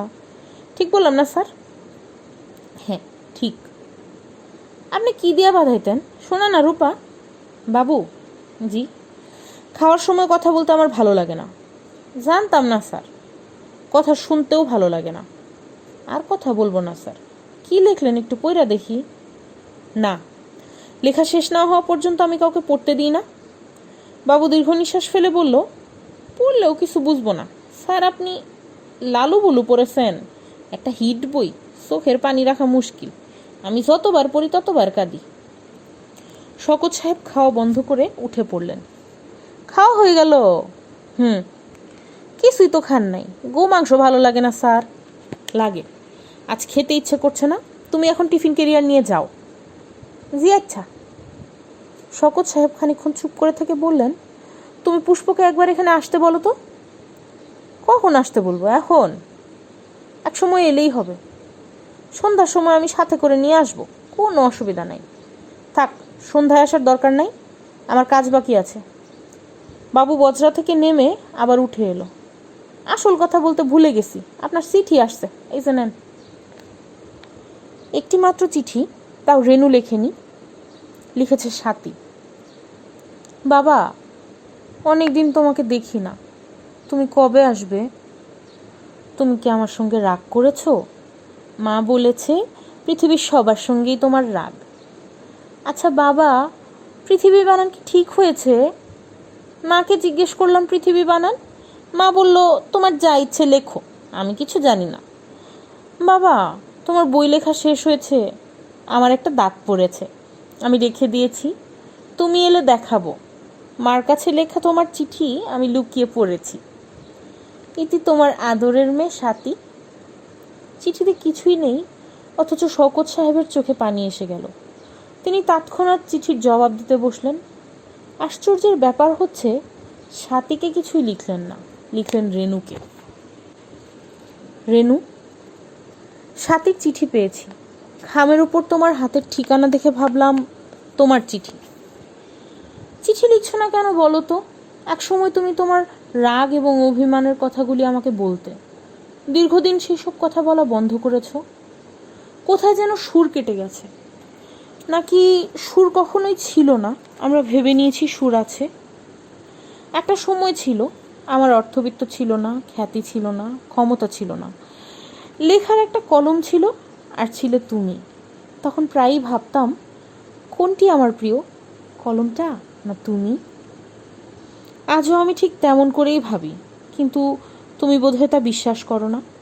তুমি অনেক দূরে সরে গেছো। আমি সেদিন যেখানে ছিলাম আজও সেখানে আছি। ভালোবাসা কি সেই সম্পর্কে আমার একটি থিওরি আছে। কাউকে কখনো বলিনি, তোমাকে বলি। আমার ধারণা, প্রকৃতি প্রথমে একটি চমৎকার নকশা তৈরি করে, অপূর্ব একটি ডিজাইন, যা জটিল এবং ভয়াবহ রকমের সুন্দর। তারপর সেই ডিজাইনটি কাঁচি দিয়ে কেটে দুভাগ করে। এক ভাগ দেয় একটি পুরুষকে, অন্য ভাগ একটি তরুণীকে। পুরুষটি তখন ব্যাকুল হয়ে ডিজাইনের বাকি অংশ খুঁজে বেড়ায়, মেয়েটিও তাই করে। কেউ যখন তার ডিজাইনের কাছাকাছি কিছু দেখে তখন প্রেমে পড়ে যায়। তারপর দেখা যায় ডিজাইনটি ভুল, তখন ভয়াবহ হতাশা। আমার মনে হয় প্রকৃতির এটা একটা মজার খেলা। মাঝে মাঝে প্রকৃতি কি করে জানো? মূল ডিজাইনের দুই অংশকে কাছাকাছি এনে মজা দেখে, আবার সরিয়ে নিয়ে যায়। প্রকৃতি চায় না এরা একত্র হোক, দুজনে মিলে মূল ডিজাইনটি তৈরি করুক। প্রকৃতির না চাওয়ার কারণ আছে। মূল ডিজাইন তৈরি হওয়া মানে অ্যাবসলিউট বিউটি, মুখোমুখি হওয়া। প্রকৃতি মানুষকে তা দিতে রাজি নয়। প্রকৃতির ধারণা মানুষ এখনো তার জন্য তৈরি হয়নি। তোমাকে এত সব বলার অর্থ একটি, আমি সবসময় ভেবেছি তোমার কাছে ডিজাইনের যে অর্ধাংশ আছে তার বাকিটা আমার কাছে। এই পর্যন্ত লিখে শওকত সাহেবের মনে হলো তিনি মিথ্যে কথা লিখছেন। রেনুর কাছে মূল ডিজাইনের অর্ধাংশ নেই। রেনুর কাছে তিনি কখনো মিথ্যে বলেননি। আজ কেন বলবেন? স্যার, ও স্যার। শওকত সাহেব বের হয়ে এলেন। বাবু ছাতিম গাছের নিচে দাঁড়িয়ে আছে, তার হাতে কুকুরের বাচ্চার মতো একটা কি যেন দেখা যাচ্ছে। বাচ্চাটা কুই কুই করছে। কি চাও তুমি? এইটা স্যার শিয়ালের বাচ্চা, আমি একটা শিয়ালের বাচ্চা ধরে ফেলেছি। আচ্ছা স্যার, শিয়ালের বাচ্চাকে কি কুকুরের মতো ট্রেনিং দেওয়া যায়? শওকত সাহেব তীব্র এবং তীক্ষ্ণ গলায় বললেন, আর কখনো তুমি আমার আশেপাশে আসবে না, কখনো না। বাবু অবাক হয়ে বলল, রাগ করতেছেন কেন স্যার? তিনি ক্ষিপ্তের মতো চেঁচালেন, যাও, তুমি যাও বলছি। এমন করতেছেন কেন? আপনার কি হয়েছে? হইচই শুনে লোক জমে গেল। শওকত সাহেব বজরার ভেতর ঢুকে গেলেন। সারা বিকাল বিছানায় শুয়ে রইলেন। সন্ধ্যার আগে আগে করিম সাহেব এলেন চা নিয়ে। হাসি মুখে বললেন, দারুণ খবর পাওয়া গেছে স্যার। মঠ একটা না, আরও দুটো আছে, দেখতে একই রকম, তবে সাইজে ছোট। শওকত সাহেব বললেন, করিম সাহেব, আপনি এখন যান, আমার শরীরটা ভালো লাগছে না। কি হয়েছে, জ্বর জারি নাকি? জি না। ভবেশবাবুকে খবর দিব? কাউকে খবর দিতে হবে না। মঠে কবে যাবেন বললে ব্যবস্থা করে ফেলি। করিম সাহেব, আপনি চুপচাপ খানিকক্ষণ শুয়ে থাকবো। চা খাবেন না? না, আমি রাতেও কিছু খাবো না। খাবার পাঠাবেন না? করিম সাহেব চিন্তিত মুখে ফিরে গেলেন। সন্ধ্যা মিলিয়ে গেল। বজরার মাঝি এলো বাতি জ্বালাতে। তিনি তাকে ফিরিয়ে দিলেন। অন্ধকারে বজরার ছাদে বসে রইলেন। চারদিকে ঝিঝি ডাকছে, বিদ্যুৎ চমকাচ্ছে। আজও কি সেদিনের মতো ঝড় হবে? রাতে খাবার নিয়ে এলো পুষ্প। সে একা আসেনি, বাবুকে নিয়ে এসেছে। বাবুর হাতে হারিকেন। পুষ্প বজরায় উঠে বাবুকে বিদায় করে দিল। সহজ স্বাভাবিক ভঙ্গিতে শওকত সাহেবকে বলল, আপনার খাবার এনেছি। তিনি চুপ করে রইলেন। পুষ্প বলল, খাওয়া শেষ করে আপনি আমার সঙ্গে যাবেন। আজ রাতে বাসায় থাকবেন। আজও ওই দিনের মতো ঝড় হবে। দিনের অবস্থা ভালো না। আমার খিদে নেই পুষ্প। আপনি কি রাগ করেছেন? রাগ করিনি, কি নিয়ে রাগ করব আমি? বাবু ভাই বলছিল আপনি নাকি তাকে খুব বকা দিয়েছেন। সে আপনার রাগ দেখে হতভম্ব হয়ে গেছে। তার ধারণা ছিল আপনি ফেরেশতার মতো মানুষ। তোমার কি ধারণা? আপনি খাওয়া শুরু করুন, তারপর বলবো। শওকত সাহেব খেতে বসলেন। পুষ্প ঠিক তার সামনে বসেছে, তার মুখ হাসি হাসি, যেন কোনো একটা ব্যাপারে সে খুব মজা পাচ্ছে। শওকত সাহেব বললেন, খাওয়া শুরু করেছি, এখন বলো আমার সম্পর্কে তোমার কি ধারণা? আজ বলবো না, আপনি যেদিন চলে যাবেন সেদিন বলবো। তাছাড়া আমার মনে হয় আপনাকে বলার দরকার নেই। আমার মনে কি আছে তা আপনি ভালোই জানেন। পুষ্প এত নিশ্চিন্ত হয়ে কথাগুলি বলল যে তিনি চমকে উঠলেন। সেই চমক পুষ্পের চোখ এড়ালো না। বাবু ছেলেটিকে তোমার কি খুব পছন্দ? হ্যাঁ, পছন্দ। কতটুকু পছন্দ? আপনি যতটুকু ভাবছেন তার চেয়ে অনেক কম। কেন পছন্দ বলো তো? ওর মধ্যে কোনো ভান নেই, লুকোছাপা নেই। যা তার মনে আসে সে তাই বলে, যা তার ভালো লাগে করে। আমরা কেউ তা পারি না। আপনার যা ইচ্ছে করে আপনি কি তা পারেন? কেন পারবো না? না, আপনি পারবেন না। আপনার সেই সাহস নেই, সেই ক্ষমতা নেই। এই যে আমি আপনার এত কাছে বসে আছি, আপনার যদি ইচ্ছেও করে আপনি আমার হাত ধরতে পারবেন না। পুষ্প, জি। আমি তোমাকে একটা প্রশ্ন জিজ্ঞেস করি, তুমি সত্যি জবাব দেবে? পুষ্প বলল, আমি কখনো কোনোদিনও আপনার সঙ্গে মিথ্যে কথা বলবো না, আমি প্রতিজ্ঞা করেছি। কখন প্রতিজ্ঞা করলে? যেদিন আপনাকে প্রথম দেখলাম সেই দিন, যেদিন পা ছুঁয়ে সালাম করলাম। ভালোবাসা সম্পর্কে আমার একটি থিওরি আছে, তুমি কি শুনতে চাও? না, আমি কিছুই শুনতে চাই না। আপনি কি প্রশ্ন করতে চাইছিলেন করুন। আমার সবসময় মনে হয়েছে বাবু ছেলেটিকে তুমি খবর দিয়ে এনেছো। তুমি আমার সঙ্গে এক ধরনের খেলা খেলতে চেয়েছো। তার জন্য বাবুকে তোমার প্রয়োজন ছিল। আমার কথা কি ঠিক? হ্যাঁ, ঠিক। আপনি আমাকে অবহেলা করছিলেন, আমার সহ্য হচ্ছিল না। আপনি জানতে চেয়েছেন তাই বললাম। জানতে না চাইলে কোনোদিনও বলতাম না। বৃষ্টি পড়তে শুরু করেছে। করিম সাহেব ছাতা হাতে মেয়েকে নিয়ে এসেছেন। তিনি শওকত সাহেবকে বললেন, স্যার আপনিও চলুন। বৃষ্টির মধ্যে একা একা থাকবেন? শওকত সাহেব শীতল গলায় বললেন, আপনারা যান, আমার অসুবিধা হবে না। আমার একা থাকতে ইচ্ছে করছে। রাত 9টার দিকে বৃষ্টি নামল, তুমুল বর্ষণ। শওকত সাহেব বজরার ছাদে আরাম কেদারায় এসে গায়ে এলিয়ে দিলেন। তার বৃষ্টিতে ভিজতে ইচ্ছে করছে, তীব্র ইচ্ছে। মানুষ তার জীবনের অধিকাংশ স্বাদই পূরণ করতে পারে না, কিছু ছোটোখাটো স্বাদ পূরণ করতে পারে। বর্ষণ চলল সারা রাত, কখনো একটু কমে আসে, কখনো বাড়ে। বাতাসে বজরা দুলতে থাকে, তার বড় ভালো লাগে। শেষ রাতের দিকে জ্বরের ঘোরে তিনি আচ্ছন্ন হয়ে পড়লেন। তার মনে হলো রেনু যেন এসে দাঁড়িয়েছে তার পাশে। রেনু অবাক হয়ে বলছে, কি হয়েছে তোমার? তুমি বৃষ্টিতে ভিজছো কেন? তিনি হাসি মুখে বললেন, বৃষ্টিতে ভিজলেও আমার কিচ্ছু হবে না রেনু। আমি হচ্ছি ওয়াটারপ্রুফ। যখন ক্লাস 10-এ পড়ি তখন WP টাইটেল পেয়েছিলাম, তোমার মনে নেই? রেনু বলল, তুমি কি কোনো কারণে আমার উপর রাগ করেছো? না, কারো উপর আমার কোনো রাগ নেই। তোমার উপর একেবারেই নেই। কেন নেই বলো তো? আমাদের ছোট মেয়েটি অসুস্থ হয়ে হাসপাতালে গেল, সে সময়ের কথা কি তোমার মনে নেই রেনু? বেচারি দিনের পর দিন অসহ্য যন্ত্রণায় কি কষ্ট করলো। আমি তাকে একদিনও দেখতে যাইনি, কারণ ওর রোগ যন্ত্রণা দেখা এবং দেখে সহ্য করার ক্ষমতা আমার ছিল না। ও তোমার কোলে মাথা রেখে ছটফট করছে, আমি ঘরে বসে লিখছি। ও মারা যাবার সময়ও বারবার বলছিল, বাবা কোথায়, বাবা। থাক ওসব কথা। না না, থাকবে কেন? তুমি শোনো, মেয়ে মারা যাবার পরেও তুমি কিন্তু আমার ওপর রাগ করোনি। তুমি আমাকে সান্ত্বনা দেওয়ার জন্য ছুটে এসেছিলে। সেই তোমার উপর আমি কি করে রাগ করি? বৃষ্টির তোড় বাড়ছে, বজরা খুব দুলছে। শওকত সাহেবের মনে হলো তিনি রেনুকে আর দেখতে পাচ্ছেন না। নদীর তীরে পুষ্পকে দেখতে পাচ্ছেন। পুষ্প ব্যাকুল হয়ে বলছে, আপনি খুব ভালো করে আমাকে দেখে বলুন তো, আপনি যে ডিজাইনের অর্ধেক অংশের কথা বলছিলেন সেই অর্ধেক কি আমার কাছে? দুটি ডিজাইন একটু মিলিয়ে দেখবেন। তাড়াতাড়ি করতে হবে, আমাদের হাতে সময় বেশি নেই। কাছেই কোথাও বজ্রপাত হলো। বজ্রপাতের শব্দে সাধারণত পাখিরা চেঁচামেচি করে না, এবার কেন জানি খুব চেঁচামেচি করছে। শেষ হলো হুমায়ুন আহমেদের উপন্যাস নীল অপরাজিতা। আশা করি আপনাদের ভালো লেগেছে এবং কেমন লাগছে তা আপনারা কমেন্ট বক্সে জানাবেন। এবং আপনাদের যদি কোনো পছন্দের গল্প থেকে থাকে সেটা যদি আপনারা দ্য স্টোরি টেলার গার্লের কাছ থেকে শুনতে চান, আমাকে কমেন্ট বক্সে জানালে আমি অবশ্যই চেষ্টা করব সেই গল্পটি আপনাদের সামনে নিয়ে আসবার জন্য। ধন্যবাদ।